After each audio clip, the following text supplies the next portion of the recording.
Hi everyone, this is Dan in First Year Experience, and I just wanted to send a quick update on the learning opportunities that we'll be focusing with our students on throughout this term.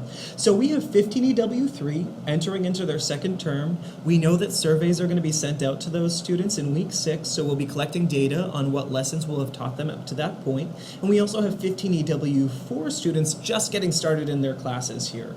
I know how busy we can all get, so I wanted to help focus in on some of these important resources that we know will help students to succeed in their first year.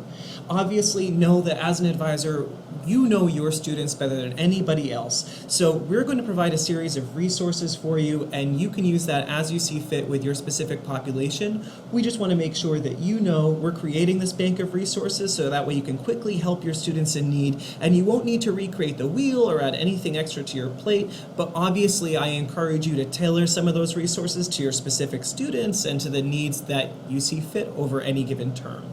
Just remember that it takes everybody several repetitions to really understand material that's being presented to them. So we really want to be exposing students to this information several times over the first 3 terms while we're working with them. So that way when they do move on to work with a program advisor, they'll really be prepared to ask questions of the advisor so they can expand upon that base of knowledge. Also, because we're surveying students to see what they'll be learning in the week 6 of their second term, we want to teach them as much as we can so they feel confident moving into those more complicated classes as they work to pursue their life ambitions.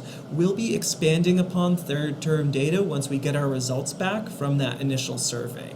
And so in the first term, we're really going to be exposing students to the bare essentials that we know will help students. We'll talk about tech data like the IT help desk, utilizing your email. Then you can also talk about the resources and the platforms that we utilize here, like utilizing Blackboard, expanding their knowledge of MySNHU. You can talk about how to utilize the library like Summon and RefWorks. You could even connect with them with a research librarian, not necessarily so they'll become masters of any of these tools, but so that way they'll know to come back or know where to go to start asking questions later on when they're expected to use them.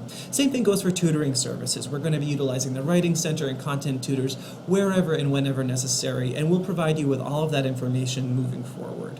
And then same thing goes with second term initiatives. Now our students have a small base of knowledge. We're going to start to expand upon that by talking about their program evaluation, tying that in with the classes that they need to the academic catalog so they might be able to explore classes that they want. We're going to talk about creating major maps and course schedules with them, not necessarily registering them for a year out, but talking about what classes might work best for them and how to pick complementary classes that would help them to achieve their educational goals, but will also address those personal and professional ambitions. We will expand upon the 15EW3 cohort moving into their third term shortly as we get closer to that time. Feel free to ask me any questions that you guys have. You are really the backbone here at SNHU. You change the lives of these students every day. Let me know if there's anything I can do to help you. Let anybody on the committee know, and we will be there for you. All right, have a great day, and good luck this term.